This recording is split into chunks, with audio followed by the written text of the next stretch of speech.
Muy buenas noches con todos y todas los colegas que se vienen conectando al Facebook Live. Saludamos a toda la comunidad jurídica desde el Ilustre Colegio de Abogados en nombre de nuestro señor decano, el doctor José Luis Ticona Yanqui, y toda la junta directiva. Les damos la bienvenida a fin de que puedan conectarse a este segmento de los jueves jurídicos. El día de hoy tenemos un ponente que nos va a deleitar con un tema muy interesante. Y se trata pues del doctor Manuel Gonzalo Lupa Yucra, es abogado por la Universidad Nacional de San Martín y magíster en Derecho Constitucional y Derechos Humanos por la Universidad Nacional Mayor de San Marcos. Se ha desempeñado como asistente en el Juzgado Constitucional de Arequipa y analista legal en el área constitucional de la Procuraduría Pública del Poder Judicial. Asimismo, ha sido docente en la Universidad Nacional de San Agustín y en la Universidad Católica de Santa María. Entre sus destacados logros tenemos que ganó el curso de la tesis en el pregrado 2016. Asimismo, fue reconocido por la Corte Superior de Justicia de Arequipa por su destacado desempeño en la Maratón Judicial 2022.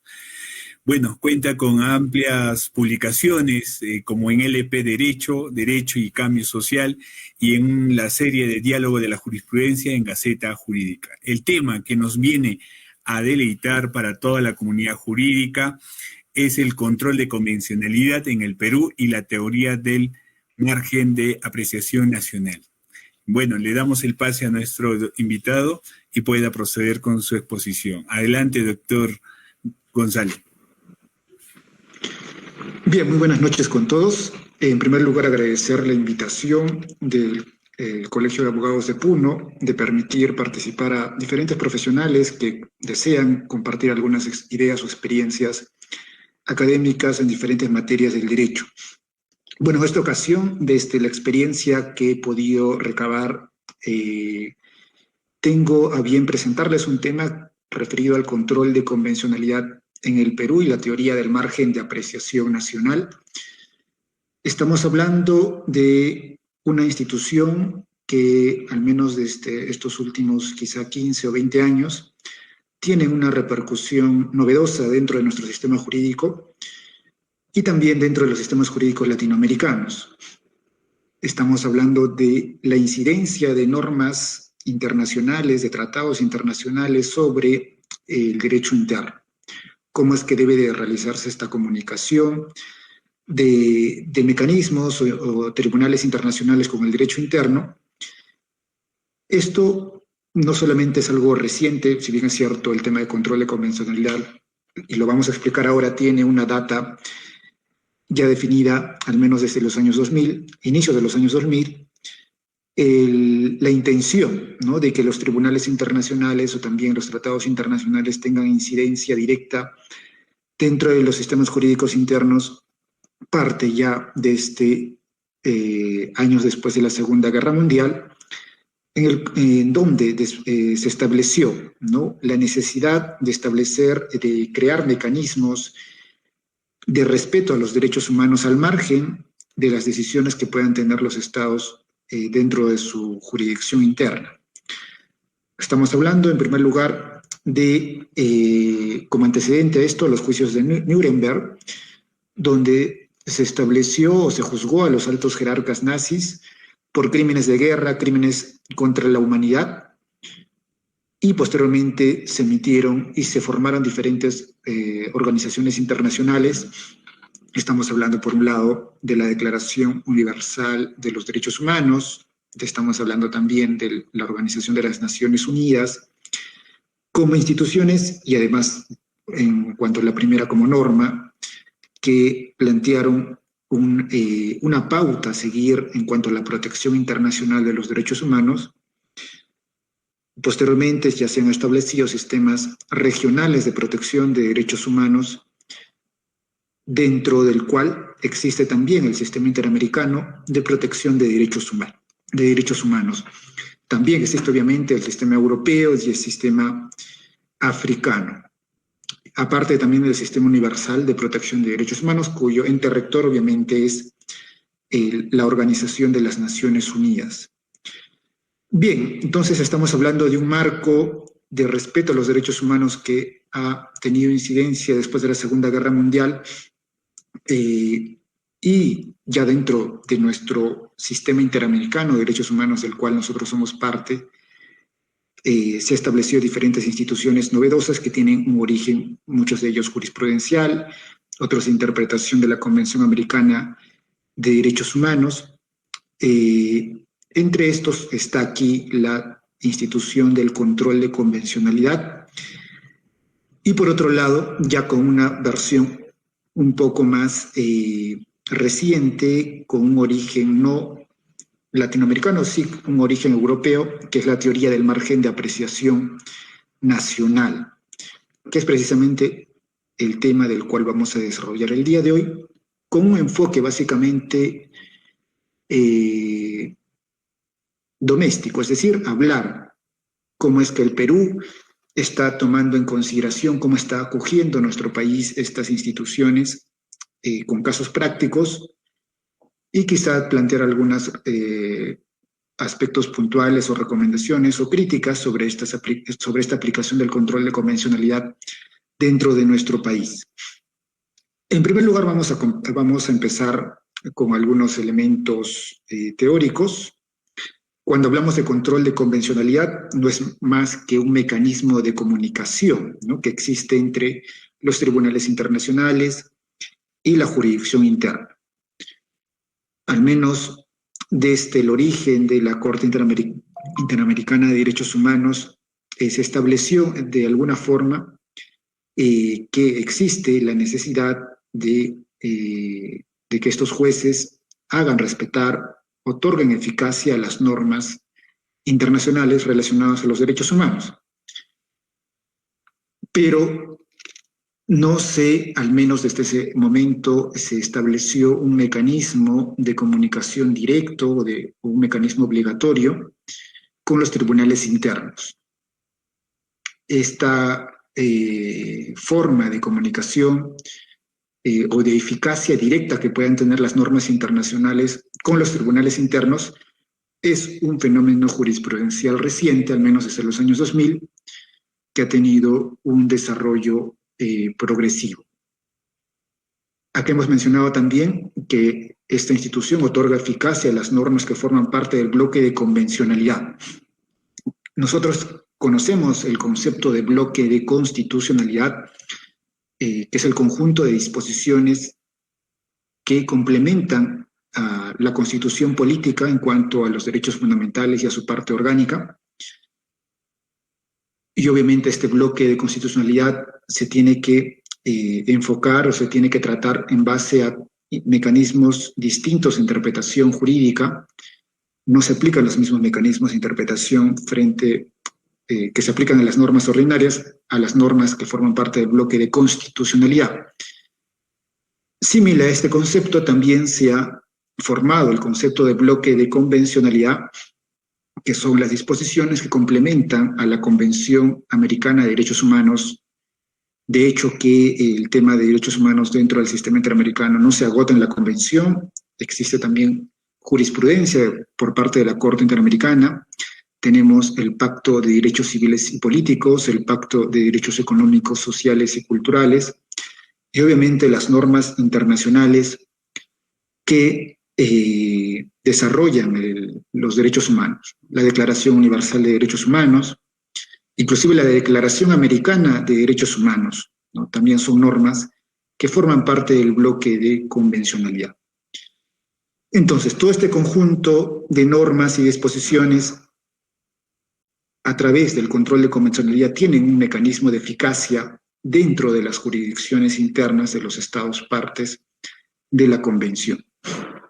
Entonces, incidimos en ese sentido, la existencia de la institución del control de convencionalidad gira en torno a ese criterio, ¿no?, dar un sentido de eficacia, de obligatoriedad a estas normas que forman parte del bloque de convencionalidad. Bien, este es el marco conceptual del cual estamos partiendo. También tenemos que mencionar sobre los fundamentos que sostienen la existencia de esta institución jurídica. En primer lugar, hablamos aquí de disposiciones que forman parte del derecho internacional, en concreto la Convención de Viena sobre Derecho de los Tratados de 1969, que precisamente en sus artículos 53, 66 y más aún en el artículo 26 se habla de que los tratados suscritos libremente por los estados tienen obligatoriedad. No es lo que se conoce también como el principio de pacta sunt servanda dentro de las jurisdicciones internas. En ese sentido, tenemos la Convención Americana de Derechos Humanos, que si bien es cierto, no tiene la nomenclatura de tratado, pero esto no implica bajo las normas del derecho internacional que no lo sean. La misma Convención de Viena sobre Derecho de los Tratados nos habla de que es un tratado cualquier acuerdo suscrito entre estados que pueden estar contenidos en un documento o en varios, y no importa la nomenclatura que tengan. No es necesario que un documento de derecho internacional, para que sea considerado tratado, tenga la nomenclatura de tratado. Basta que sea un acuerdo suscrito entre estados, obviamente del cual se deriven obligaciones por la misma naturaleza de sus acuerdos para que se considere que es un tratado. Esto bajo las reglas del derecho internacional. Entonces, la Convención Americana de Derechos Humanos sí es un tratado. El Estado peruano ha suscrito también, se ha adherido a este tratado y se le aplican las disposiciones relativas a la Convención de Viena sobre Derecho de los Tratados de 1969. Ahora, este es el fundamento por el cual decimos que es necesario otorgar eficacia a las normas que forman parte del bloque de convencionalidad. En cuanto a los tipos de control de convencionalidad, podemos clasificarlo dependiendo a la sede donde se aplica en control de convencionalidad externo y control de convencionalidad interno. En el caso del control de convencionalidad externo, esta función es desarrollada por la Corte Interamericana de Derechos Humanos, y como mencionaba, la función o el control de convencionalidad externo se ha dado desde el inicio de existencia de la Corte Interamericana de Derechos Humanos. Esa es su labor natural, ¿no? Si bien es cierto, no quizás se ha llamado así de esa forma, pero siempre ha sido esa su labor natural. El control de convencionalidad interno sí es un fenómeno reciente, implica, ¿no?, que los estados, partes de la Convención Americana de Derechos Humanos, tengan la obligación de respetar, otorgar eficacia a las normas que forman parte del bloque de convencionalidad. Este tipo de control sí es un fenómeno reciente que ha nacido de determinados casos emitidos por la Corte Interamericana. Bueno, esto es una clasificación que planteamos aquí. También podemos clasificar el control de convencionalidad en control represivo y constructivo. Si vemos en cuanto al sentido del control constructivo, implica otorgar un sentido de interpretación conforme a la Convención Americana de Derechos Humanos a las normas internas. Es decir, tratamos de salvar la norma a fin de interpretarla conforme a la Convención Americana de Derechos Humanos. Y el control convencional represivo es en el que se aplica una acción de eliminar la norma, ¿no? Eliminar, expulsar la norma del sistema jurídico debido a que no es conforme, no es compatible con la Convención Americana de Derechos Humanos. Entonces, por el lado de que si se va a respetar o se va a salvar la norma, podemos denominar al control de convencionalidad como constructivo, y si es que la norma ya no tiene ningún tipo de salvación, a pesar de que se ha intentado interpretarla conforme a la Convención Americana, podemos denominar control de convencionalidad represivo. Y en cuanto a la sede donde se aplica este tipo de control, en control externo e interno. Bien, entonces tenemos aquí el marco de fundamento y clasificación referido al control de convencionalidad. Ahora, vamos a ir al contexto en el que vamos a explicar sobre cómo ha nacido el control de convencionalidad interno. Hemos dicho, ¿no? El control de convencionalidad externo se refiere básicamente a la labor que ha tenido siempre la Corte Interamericana de Derechos Humanos, pero en este caso el control de convencionalidad interno nace en casos puntuales emitidos por esta misma Corte. Hemos podido clasificar este nacimiento, este desarrollo en base a tres fases: una fase embrionaria, una fase de nacimiento y una fase de desarrollo jurisprudencial. En cuanto a la fase embrionaria, es decir, el primer paso que ha dado origen a este tipo de control, lo encontramos en el voto individual del juez de la Corte Interamericana de Derechos Humanos en aquel momento, Sergio García Ramírez, en el caso Elizabeth Birna McCann versus Guatemala del año 2003, en el que de forma, como dice aquí, individual, es decir, no era una sentencia que fue suscrita por todo el colegiado, de forma individual habla el juez de la necesidad de que los estados observen la Convención Americana en referencia al control que pueda desarrollarse sobre normas de carácter interno. Pero se utiliza el término control de convencionalidad. Ahora, en cuanto a la fase de nacimiento, ya desde un pronunciamiento colegiado de la Corte Interamericana de Derechos Humanos, tenemos el caso Almonacid Arellano versus Chile del año 2006, en el que la Corte de forma unánime establece, ¿no?, que los estados tienen que observar las normas del bloque de convencionalidad e inaplicar en algunos casos, ¿no? Y habla también del término control de convencionalidad. Y ahora, bueno, no todo se queda aquí. El desarrollo jurisprudencial de esta institución se ha dado posteriormente, al menos en los casos que podemos resaltar ahora, el caso Trabajadores Cesados del Congreso versus el Perú.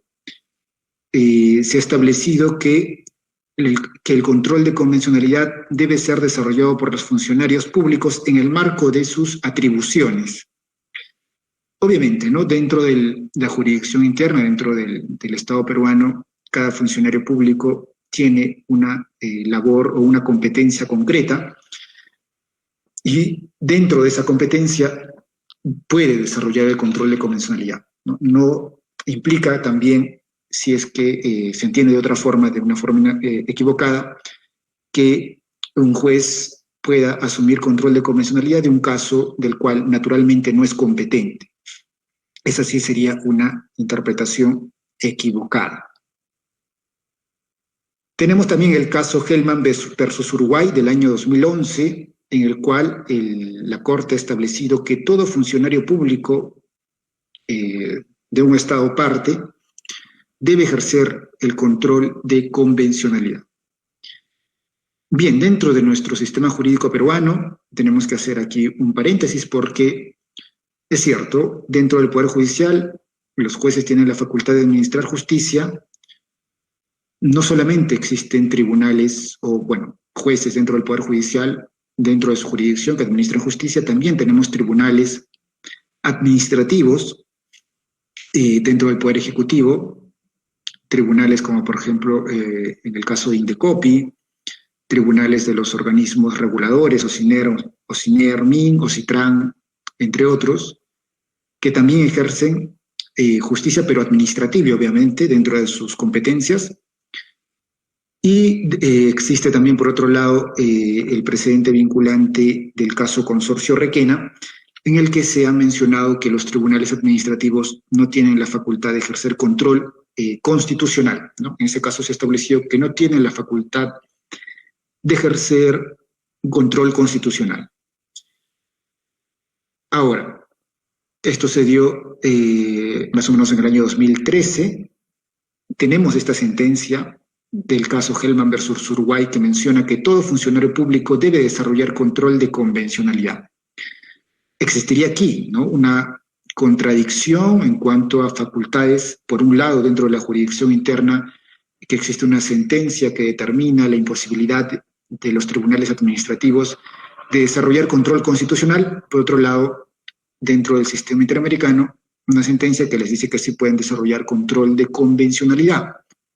Hablamos entonces de una contradicción en dos jurisprudencias, al menos viendo desde el punto de vista del derecho internacional de los derechos humanos, ¿no? Las disposiciones internas que puedan existir dentro del Perú no pueden ser excusa para no cumplir una obligación internacional. Entonces, los miembros de los tribunales administrativos pueden aplicar control de convencionalidad y si es que pueden hacerlo, también podrían aplicar control de constitucionalidad, ¿no? Viendo la interpretación adecuada para este caso en concreto, ¿no? Relacionándolo también con lo que podemos tener dentro de nuestro país, el caso Hellman versus Uruguay.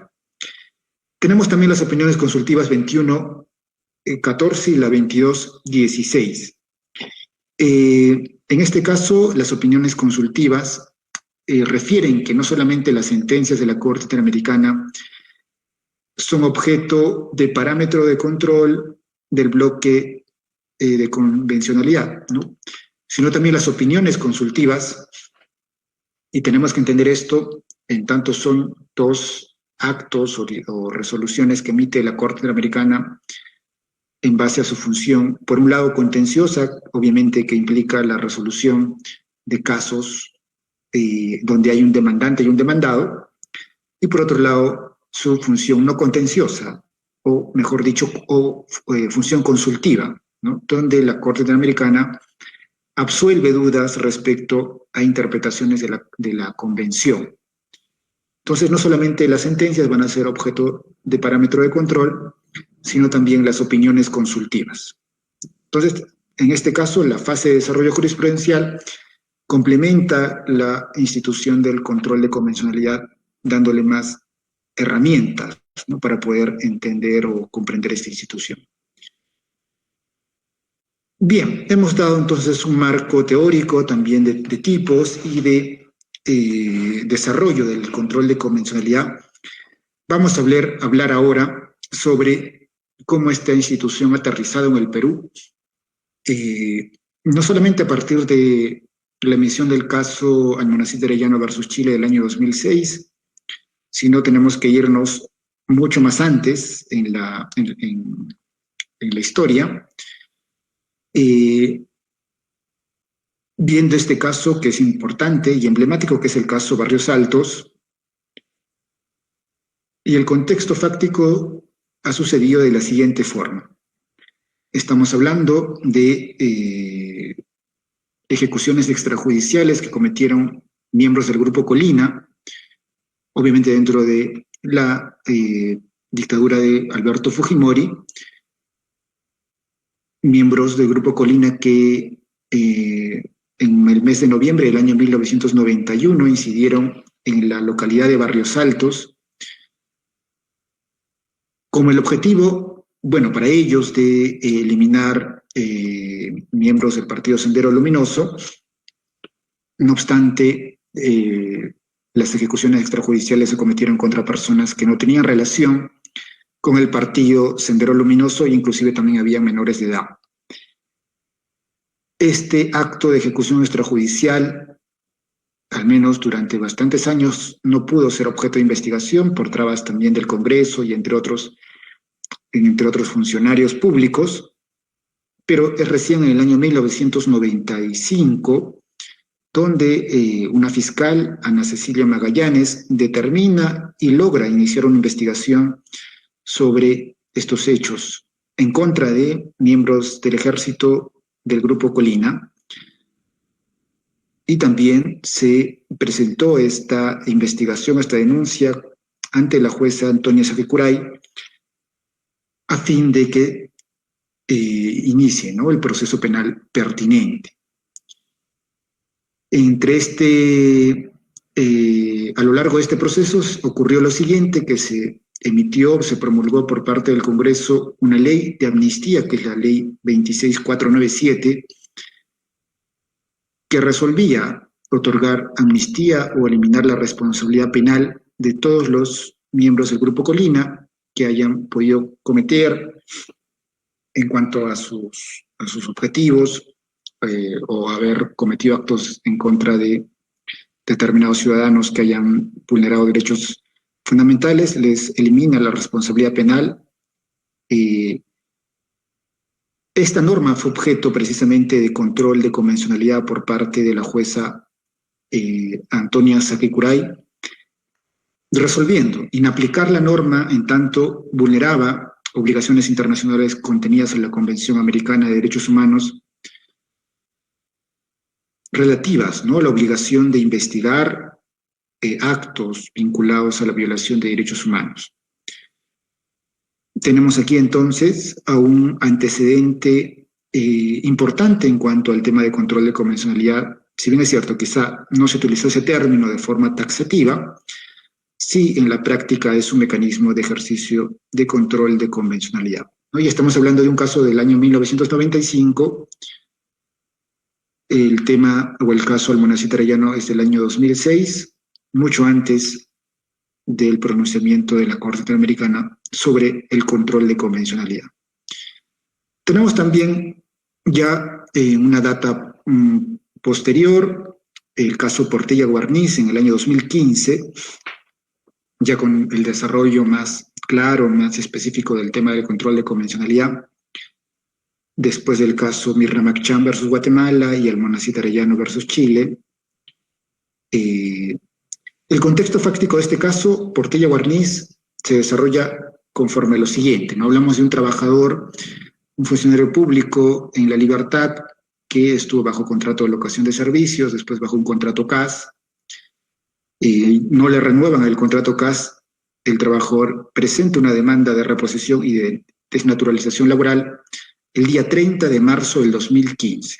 30 de marzo del 2015.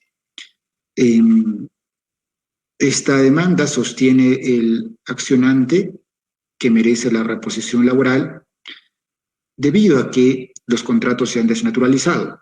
Y bueno, en ese momento la jurisprudencia imperante está contenida en el caso Sindicato de Telefónica versus Telefónica del año 2001, donde se estableció, ¿no?, que sí es posible la reposición frente a la desnaturalización de contratos. Y no hay ningún requisito adicional, básicamente, obviamente, que se configure una relación laboral, entre otros elementos vinculados al tema de la relación laboral. Entonces, el accionante, confiando o fundamentando su demanda en base al caso Sindicato de Telefónica versus Telefónica, solicita la reposición.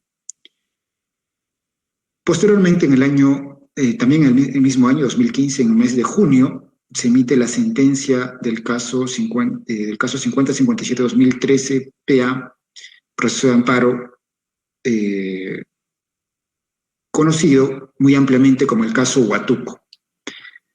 Recordarán, ¿no?, en este caso Huatuco se han establecido determinados presupuestos a analizar para declarar fundada una demanda de reposición dentro del sector público. Por ejemplo, ¿no?, que exista una plaza presupuestaria vacante que el accionante haya ingresado por concurso público.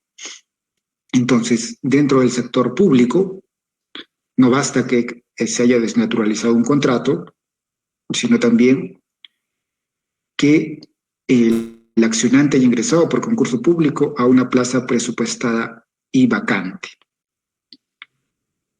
Estamos hablando entonces de un pronunciamiento jurisprudencial que constituye precedente vinculante, que ha añadido determinados o nuevos presupuestos distintos al caso Sindicato de Telefónica versus Telefónica, cuando vamos a analizar la reposición en el sector público.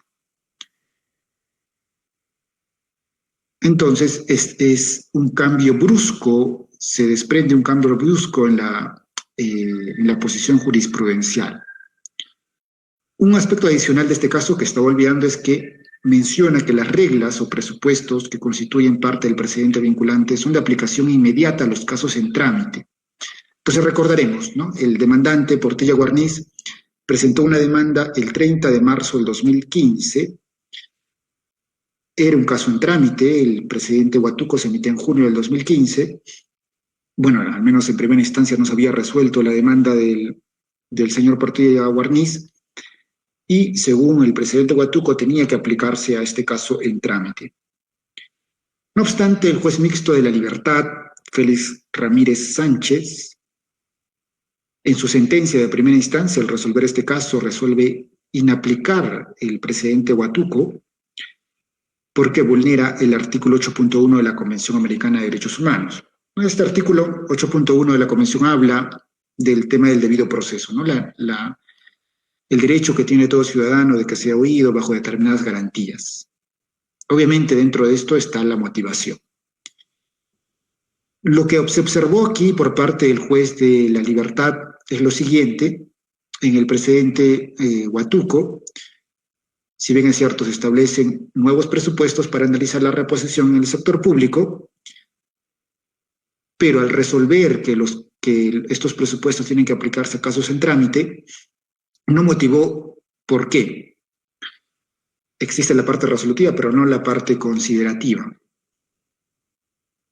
Más aún tenía esta obligación en tanto este precedente implica una aplicación retrospectiva de un precedente y existiendo un cambio jurisprudencial notorio frente a una sentencia anterior del año 2001, este caso o este precedente normalmente tendría que aplicarse a demandas presentadas al día siguiente de su publicación en el Diario del Peruano, ¿no? Pero el presidente mencionaba que tienen que aplicarse casos en trámite también. Esto implicaba, como les decía, la aplicación retrospectiva del precedente, lo que implica o es necesaria una motivación especial frente a este cambio jurisprudencial notorio. Entonces, según lo que aplicó aquí el juez mixto de la Libertad, Félix Ramírez Sánchez, estamos hablando de un precedente vinculante constitucional que atentaba contra la Convención Americana de Derechos Humanos y aplicó el control de convencionalidad. Bien, entonces tenemos aquí un caso novedoso, distinto al anterior, que era un caso más que todo penal. Este es un caso laboral, donde se aplica el control de convencionalidad, pero ya de forma taxativa, ¿no? El juez Félix Ramírez Sánchez menciona: se va a aplicar el control de convencionalidad citando la jurisprudencia de la Corte Interamericana y argumentando, ¿no? Al menos en el caso anterior de Barrios Altos, se efectuó este ejercicio, pero no se hizo mención de forma taxativa, pero en el fondo sí era también un ejercicio práctico de control de convencionalidad.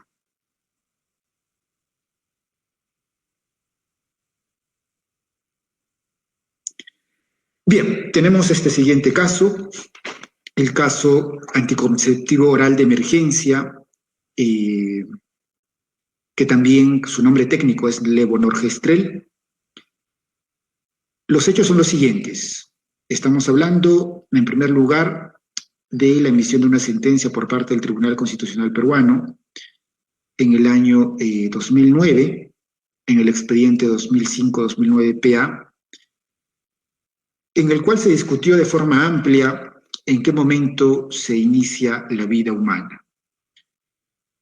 Existe la teoría de que la vida humana inicia cuando se da la fecundación, la unión del óvulo con el espermatozoide.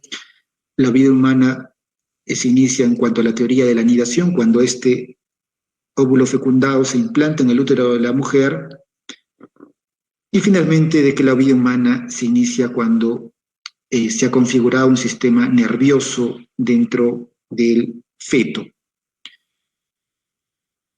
En el caso del expediente 2005-2009, proceso de amparo, el tribunal se decanta por la teoría de la fecundación o de la concepción. La vida humana se inicia cuando el óvulo se une al espermatozoide, es el momento en el cual nace un ser genéticamente único, con posibilidad de desarrollarse. Y aplica también mecanismos de interpretación jurídica. Obviamente, dentro de estos tres supuestos, el supuesto que más favorecía o más daba eficacia a los derechos fundamentales era el primero, ¿no? Estamos hablando del ser más débil en comparación con los anteriores.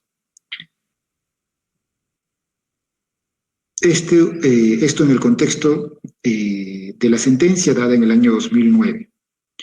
Después tenemos el caso Artavia Murillo versus Costa Rica del año 2012, emitido por la Corte Interamericana de Derechos Humanos, donde se analiza también en qué momento se inicia la vida humana, y la Corte Interamericana se inclina por la teoría de la anidación, es decir, no se inicia en el momento de la fecundación, cuando se une el óvulo con el espermatozoide, sino cuando este óvulo fecundado se une al útero materno.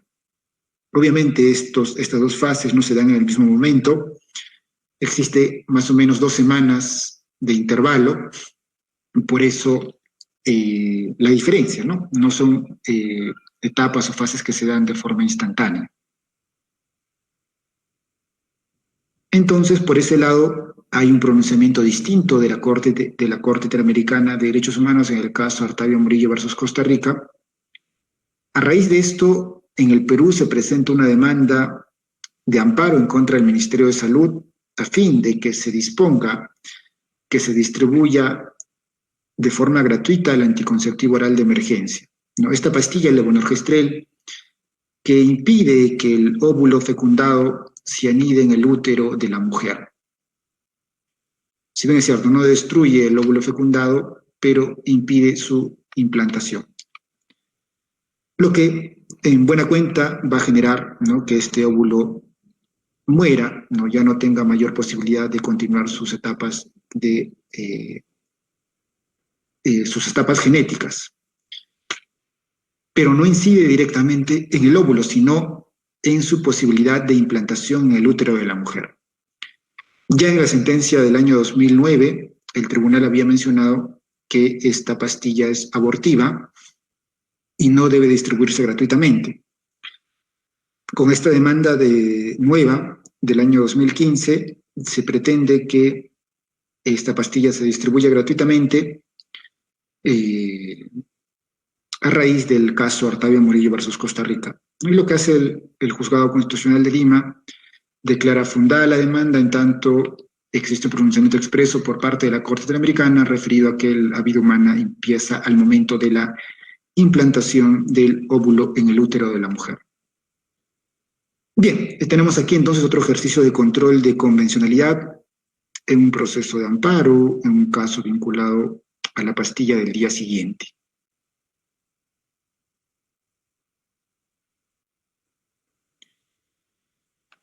En el caso Paredes-Piqué, hablamos de la aplicación del control de convencionalidad referido a la utilización de opiniones consultivas de la Corte Interamericana de Derechos Humanos. En este caso, Susel Paredes-Piqué contrae matrimonio con otra mujer en Miami, y este matrimonio pretende que se inscriba dentro del Perú. Obviamente, dentro de los tribunales administrativos, la RENIEC deciden no inscribir este matrimonio porque, según el Código Civil, el matrimonio es la unión de un hombre y una mujer. No obstante, no solamente se queda esto en una demanda administrativa o una solicitud administrativa, se interpone una demanda de amparo frente a un juzgado constitucional de Lima solicitando, ¿no?, de que se disponga la inscripción de su matrimonio dentro de la RENIEC y se prefiera también las disposiciones que haya tenido la Corte Interamericana referido al matrimonio igualitario. Pero en este caso no se cita una sentencia de la Corte Interamericana, sino una opinión consultiva. Estamos hablando de la opinión consultiva 2417. Y en buena cuenta, el juez constitucional también resuelve declarar fundada la demanda y se inscribe el matrimonio de Susel Paredes-Piqué. El aspecto diferenciador de este caso es que el juez ha tomado como objeto de parámetro de control a una opinión consultiva de la Corte Interamericana de Derechos Humanos. En los anteriores, el objeto de parámetro de control ha sido una sentencia. Bien, tenemos aquí entonces los casos más importantes referidos al control de convencionalidad en el Perú. Vamos ahora a dar unas pinceladas de crítica sobre estos mecanismos de control, no en todos los casos, sino solamente en este caso puntual, que es el caso anticonceptivo oral de emergencia. En tanto, sostenemos que el control de convencionalidad ha afectado interpretaciones institucionalizadas en el derecho interno. Y esto ya vinculándolo un poco con lo que es la teoría del margen de apreciación nacional. En este caso, ya hemos podido explicar de lo que ha tratado, pero puntualmente era sobre la pastilla del día siguiente, si es abortiva o no es abortiva. Dependiendo esto en función a cuál de las teorías del inicio de la vida humana sostenemos que es la que debe prevalecer. El Tribunal Constitucional en el año 2010 dijo que esta pastilla sí es abortiva porque la vida humana empieza al momento de la concepción. Y no solamente existe un pronunciamiento del Tribunal Constitucional, en ese momento también tenemos la Constitución Política, el Código Civil, que hablan de que el concebido es sujeto de derechos. Entendemos por ese lado que existe un conjunto de disposiciones normativas jurisprudenciales institucionalizadas dentro de nuestro derecho interno que dan prevalencia al inicio de la vida humana al momento de la concepción. Y también sostenemos que existe un error dentro de la fundamentación de la Corte Interamericana cuando se inclina por la teoría de la anidación, en base al análisis de sus premisas, ¿no? Cuando la Corte Interamericana determina que debe de regir o primar la teoría de la anidación, lo desarrolla de la siguiente forma, ¿no? Tenemos aquí la fundamentación del caso Artavia Murillo versus Costa Rica en el fundamento 186.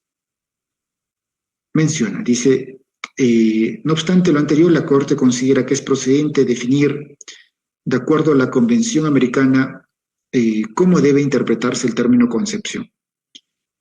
Al respecto, la Corte resalta que la prueba científica concuerda en diferenciar dos momentos complementarios y esenciales en el desarrollo embrionario: la fecundación y la implantación.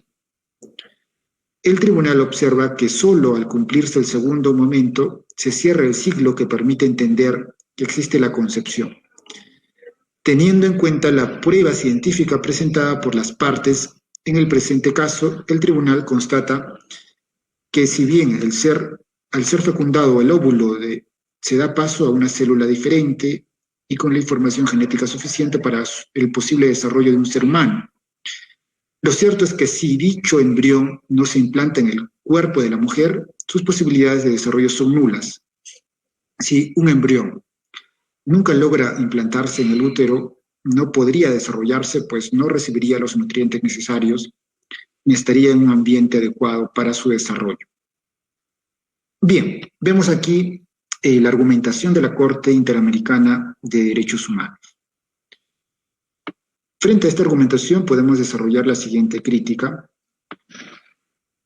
En primer lugar, la Corte Interamericana utiliza premisas biológicas para llegar a una conclusión jurídica, es decir, el hecho de que el embrión implantado tenga mayor posibilidad de desarrollo frente al embrión no implantado, dentro de un contexto biológico es cierto, pero en el marco de un contexto jurídico no es adecuado utilizar estas premisas.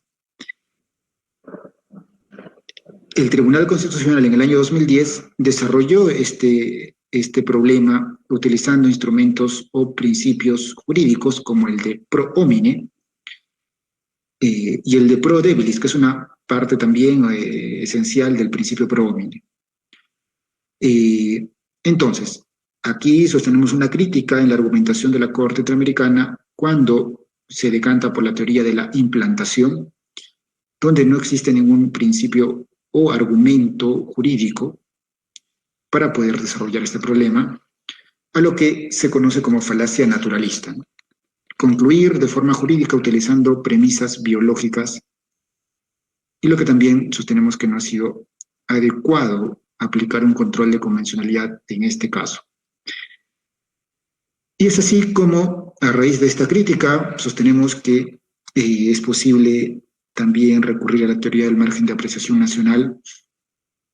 Esto con el objetivo no de eliminar, obviamente, la institución del control de convencionalidad, sino de complementar la misma, ¿no? En tanto, dar una posición o una postura infalible, totalizante al control de convencionalidad generaría también un extremo muy radical, ¿no?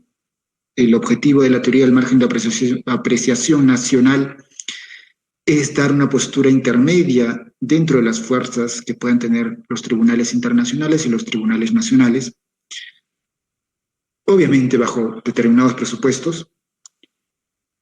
Implica aquí esta teoría dar espacios de interpretación especial a los estados para que puedan cumplir sus obligaciones internacionales.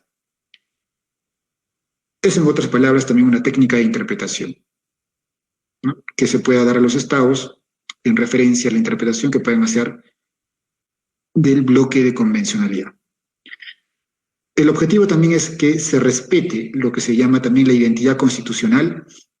Cada estado, dentro de su desarrollo social, tiene un conjunto de costumbres, cultura y valores que forman parte de su identidad constitucional, ¿no? Pero tenemos que hacer también hincapié en que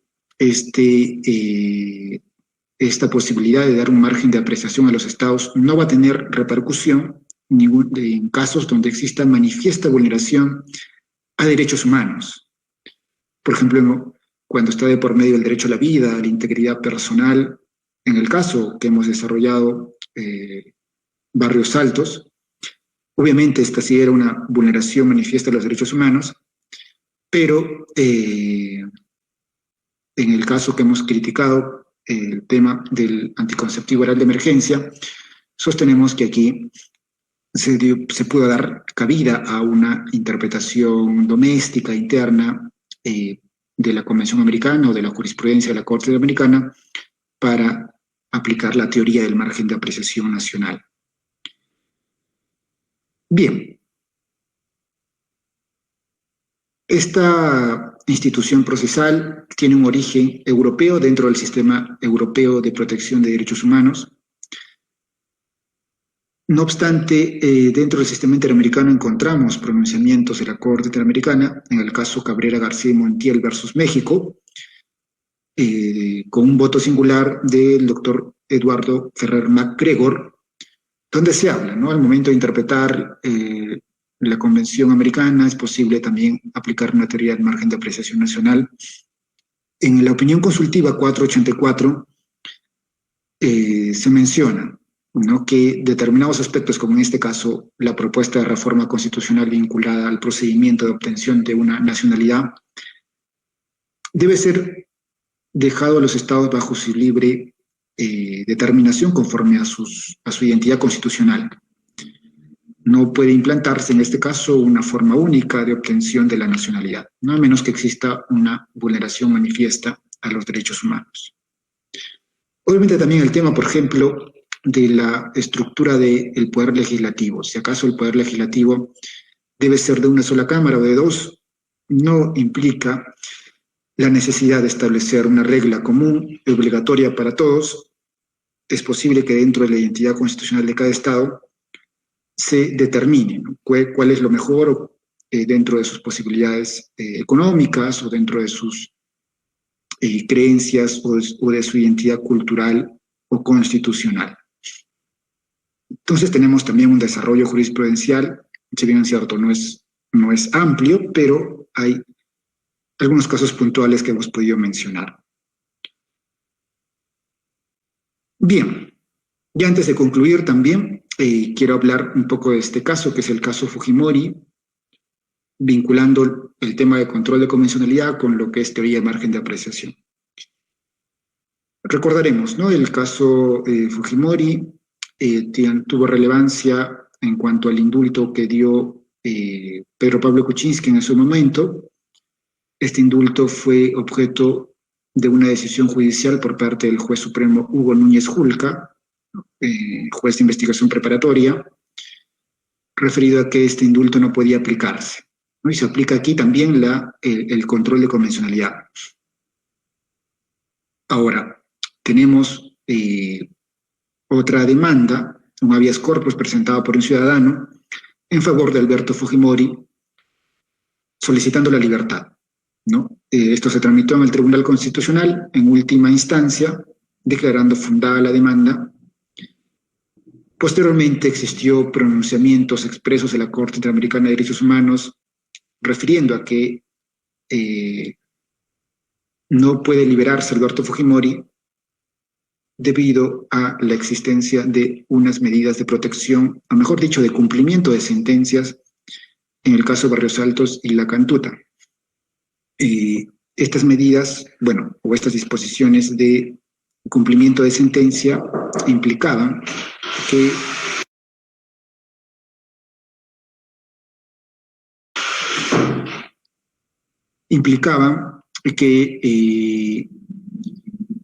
no pueda liberarse a una persona que ha sido condenada por delitos de lesa humanidad, ¿no? Una obligación de los estados, al menos del Estado peruano, de reparar a las víctimas. Frente a esta disposición de cumplimiento o de verificación de cumplimiento, la Corte Interamericana ordena que no se libere a Alberto Fujimori.